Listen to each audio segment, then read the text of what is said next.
Belum tuntasnya perburuan 3 buronan pembunuhan Vina dan Eki, tudingan kejanggalan dalam penyidikan kasus diungkap salah satu terpidana yang telah bebas.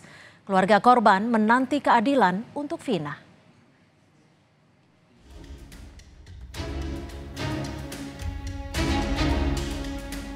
Kasus pembunuhan dan pemerkosaan Vina yang juga menewaskan Muhammad Rizky atau Eki yang kembali muncul ke publik masih menyimpan sejumlah tanya. Tak hanya soal pengejaran 3 buron yang belum tertangkap, publik juga menyoroti keterangan salah satu pelaku yang telah bebas. Saka Tatal yang membantah sebagai pelaku dalam kasus pembunuhan ini. Kepengen saya pribadi, saya kan kepengennya nama saya bersih lagi kayak dulu lagi. Kayak gitu. Bahwasanya saya tidak melakukan apa yang dituduhkan. Saya kepengennya itu normal biasa kayak dulu lagi. Bahwa saya sebenarnya tidak bersalah sama sekali. Terus juga banyak tekanan juga kok dari oknum-oknum polisi waktu itu. Akhirnya terpaksa mengakui. Di malam kejadian malam minggu itu juga Saka tidak tahu menahu. Saka posisi ada di rumah. Menanggapi pengakuan Saka Tatal, kakak almarhumah Vina, Marliana mengatakan bukti-bukti yang dimiliki polisi telah cukup kuat untuk menjerat 8 pelaku yang sudah tertangkap. Sekarang bisa bilang mereka nggak mengaku sedangkan bukti-bukti sudah ada. Kan lucu gitu Mbak. Intinya cuma maling aku penjara penuh aja sih gitu. Direktur Reserse Kriminal Umum, Dirkrimum Polda Jawa Barat, Kombes Surawan bilang, kesulitan polisi dalam menemukan 3 buron pembunuh Vina karena perubahan kesaksian 8 pelaku saat menjalani pemeriksaan. Jadi bukan pencabutan BAP ya, tetapi para narapidana ini pada saat menjadi tersangka, mereka menerangkan sebagaimana peristiwa yang mereka lakukan pada saat mereka diminta keterangannya di Polres Cirebon Kota. Namun pada saat para tersangka dulu di BAP ulang di Polda atau diminta keterangan kembali, mereka mencabut semua keterangannya. Itu yang kemudian menjadi kendala buat kami dalam mengungkap 3 orang yang diduga sebagai pelaku yang saat ini masih berada di luar. Hingga saat ini pihak kepolisian dari Polda Jawa Barat dibantu Bareskrim Mabes Polri telah mencari 3 buronan pelaku pembunuhan Vina dan Eki. Tim Liputan Kompas TV. Saudara, kasus Vina memunculkan tanda tanya baru bagi publik. Selain 3 pelaku yang masih buron, juga soal pengakuan mantan terpidana soal dipaksa mengaku oleh polisi. Untuk mengulas lebih dalam mengenai kasus ini, kami sudah bersama pakar hukum pidana Bang Jamin Ginting dan juga anggota Kompolnas Pak Yusuf Warsim. Selamat sore, terima kasih sudah bergabung bersama kami di Kompas Petang.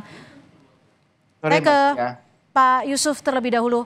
Pak Yusuf, menurut Anda bagaimana Polda Jawa Barat harus menjawab tudingan soal dipaksa mengaku sebagai pelaku pembunuhan yang sempat disebut oleh Saka Tatal, terpidana yang sudah bebas saat ini? Ya baik, terima kasih. Kompolnas tentu mekanismenya kan kita harus mendapatkan klarifikasi terlebih dahulu agar baru bisa menilai sebenarnya proses tahapan-tahapan.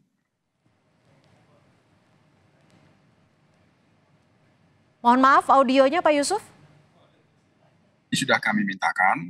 Dalam pantauan pada saat ini sedang dipersiapkan oleh Polda Jabar klarifikasinya. Ya tentu klarifikasinya kan harus komprehensif, apalagi ini peristiwanya kan kasusnya sudah 8 tahun. Yang kedua, terkait dengan perkembangan penjelasan salah satu terpidana Saka Tatal yang sudah bebas ini, saya sendiri sudah bertemu dengan kuasa hukumnya Ibu Titin, sudah melihat berkas-berkasnya, sudah kami catat, dan ini bagian dari hal yang kami mintakan klarifikasi. Nanti kita lihat pada proses penyidikan di Polresta Cirebon hingga dilimpahkan di Polda Jabar itu bagaimana SOP dan proses. Oke, Bang Jamin. Kalau memang ada pengaduan ke Propam, itu ada tindak lanjut, nah misalnya seperti itu. Baik, saya ke Bang Jamin. Bang Jamin. Nah, yang ketiga, yang paling utama, kasus ini belum selesai. Oke. Baik, saya bergeser ke Bang Jamin. Bang Jamin, memangnya kalau proses hukum itu bisa terus berjalan ketika salah satu terduga pelaku menolak untuk mengakui perbuatannya. Bahkan untuk kasus ini, ia mengaku menolak, mengaku tidak mengakui perbuatannya, lalu menyebutkan bahwa mendapatkan intimidasi sehingga dipaksa untuk mengaku.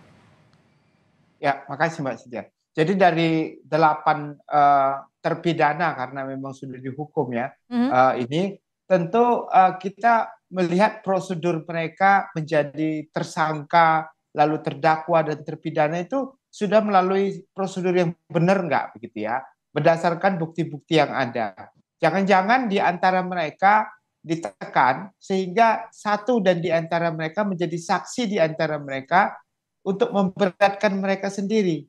Padahal bisa jadi ada orang lain yang pelakunya sendiri tidak pernah untuk diungkapkan begitu. Jadi ini yang menjadi permasalahan. Contoh ya, Saka Tatal ini sendiri kan sudah nggak mengaku setelah dia keluar dari terpidana. Nah pertanyaannya, apakah dia pada saat itu mengenal pelaku lain? Dia bilang tidak mengenal pelaku yang disebutkan tersebut. Berarti kan ada sesuatu yang tidak matching gitu ya. Masa pelaku bersama-sama 8 orang, di antara mereka tidak mengenal begitu. Itu kan kalau kita melakukan suatu perbuatan pidana, niatnya itu adalah point meeting mindnya itu bersama-sama, gitu, keinginannya bersama-sama. Tapi kalau tidak mengenal di antara mereka, justru itu pertanyaan, apakah kemungkinan polisi salah tangkap atau salah menempatkan orang, atau juga ada orang lain digantikan dengan orang lain yang tidak bersalah. Nah itu semua pemikiran liar itu bisa saja terjadi kan. Dan baru sekarang diungkapkan. Kenapa baru sekarang pertanyaannya? Karena mereka mungkin pada saat itu tidak punya kemampuan. Baik. Baik, saya ke Pak Yusuf. Pak Yusuf, apa yang bisa dikaji oleh Kompolnas terkait dengan pernyataan baru dari Saka Tatal? Ya, itu kan makanya klarifikasinya itu kan ada pada bagaimana proses penyelidikan dan penyidikan termasuk penangkapan Saka Tatal ini. Kan di dalam pembuktian itu kan pengakuan yang diduga pelaku itu kan sebenarnya urutan terakhir. Ada kesaksian dari yang diduga pelaku lain tidak terkait dengan tata sakal misalnya seperti itu. Tapi sekali lagi ini kan proses penyidikannya sudah dalam pembuktian di pengadilan. Hanya yang kami akan lihat nanti sekali lagi soal prosedur dan SOP ketika Saka Tatal ini yang mengatakan bahwa dipaksa mengaku, bagaimana prosesnya. Nah menurut pengacaranya Ibu Titin kan sempat membuat laporan ke Propam. Ini akan kita lihat bagaimana tindak lanjut Propam pada waktu itu, apakah memang ada prosedural. Nah, ini sudah kami catat. Ya tentu kami dalam pantauan pihak Polda sendiri sudah mempersiapkan bagaimana merespon apa yang dimaksud itu. Pak Yusuf, kalau dilihat dari kasus pembunuhan Vina ini saat ini, bisa tidak pernyataan dari Saka Tatal terpidana yang sudah bebas ini dijadikan bahan baru untuk dibukanya kembali kasus ini? Dan apakah penyidik lama yang menangani kasus ini tahun 2016 perlu dipanggil kembali menurut Anda? Kompolnas sementara ini masih berpatokan kepada putusan pengadilan yang telah berkekuatan tetap. Hanya nanti kita lihat bagaimana proses penyidikannya pada waktu itu. Yang kedua, sepanjang putusan pengadilan itu belum ada upaya hukum lain untuk menilai dan mengoreksinya, itu ini masih kita pegang. Nah, sementara kan prosesnya sudah ada kasasi. Nah, apakah akan PK? PK kan itu ada novum. Nah, kami tetap mendorong kasus ini belum selesai. Sekali lagi, mengapa belum selesai? Masih ada 3 tersangka. Ini yang kami dorong agar segera ditangkap. Barangkali dengan tertangkapnya 3 tersangka itu ada novum untuk pengembangan kasusnya. Baik, kalau dari Pak Jamin sendiri seperti apa, Bang Jamin? Apakah pernyataan dari Saka Tatal ini perlu dibuka kembali atau diperiksa agar pernyataannya ini bisa menjadi pernyataan resmi, bukan pernyataan hanya kepada publik atau media saja? Ya, dengan dia melaporkan kepada Propam, itu artinya prosedur yang dilaluinya pada saat dia ditetapkan sebagai tersangka, dia anggap tidak sesuai. Nah, kalaupun kita harus bedakan antara material, mungkin materialnya diperiksa, tapi pada formilnya, waktu dia diperiksa, diperlakukan tidak sesuai dengan objek yang pemeriksaan begitu. Nah, waktu nanti itu harus dipanggil. Jadi penyidik waktu dia menginterogasi dia, ya kemungkinan dipaksa katanya disudut rokok lah, dipukuli atau apapun itu kemungkinan akan dipanggil dan diperiksa. Jangan-jangan ada dilakukannya seperti itu, dan itu tidak ada kaitan dengan material putusan dia menjadi terpidana begitu. Nah, nantinya kalau dapat dibuktikan ya bolehlah dikatakan sanksi kepada para penyidik yang melakukan perlakuan yang tidak baik dan benar itu waktu pemeriksaan. Itu saja sebenarnya yang menjadi dasar keberatannya. Nah, kalau nanti ditemukan ada perkembangan 3 tersangka tadi yang kemungkinannya dijadiin, itu juga bisa. Nah, kemarin di televisi yang itu dia katakan kalau ada CCTV, Mbak Cynthia. Nah, kenapa nggak dibuka CCTV? Katanya pada waktu itu lawyernya mengatakan. Nah, itu juga harus didalami. Kenapa pada saat itu ada CCTV di daerah situ tapi tidak dibuka dan menjadikan bukti menurut pengacaranya itu. Tapi saya nggak tahu persis apakah kebenaran fakta itu terjadi atau tidak. Oke, lalu seperti apa prosedur atau apa ya bisa dikatakan urutan untuk menguak kejanggalan dalam kasus pembunuhan Vina, termasuk bagaimana cara mengejar 3 DPO yang dari 2016 lalu belum juga tertangkap. Kita masih akan bahas usai jeda, tetap bersama kami di Kompas Petang. Terima kasih Anda masih bersama kami. Kita masih membahas terkait menguak kejanggalan kasus pembunuhan terhadap Vina dan Eki. Saya ke Pak Yusuf. Pak Yusuf, ini pernyataan dari Saka Tatal menyebutkan bahwa saat diinterogasi ia mendapatkan intimidasi. Bahkan dirinya sampai disetrum ketika harus mengakui perbuatan yang menurutnya tidak ia lakukan. Sampai akhirnya ia mengakui hal tersebut. Lalu apakah Polda Jabar yang harus dilakukan? Apa yang harus direspon? Karena hingga saat ini Polda Jabar belum merespon terkait pernyataan Saka Tatal. Dalam pantauan Kompolnas, kami kan terus memantau Polda Jabar. Kami dorong untuk merespon itu hanya dalam bentuk klarifikasi. Nah, apakah benar? Tentu itulah perlu diklarifikasi. Ini kan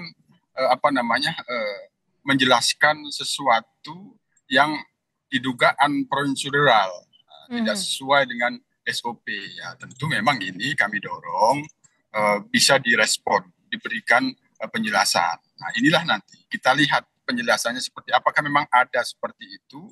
Lalu kenapa penjelasannya itu tidak cepat dilakukan supaya tidak menimbulkan asumsi publik atau seperti bola liar yang saat ini tersebar di masyarakat? Karena pengakuan Saka Tatal ini kan kurang lebih sudah 3 hari lalu.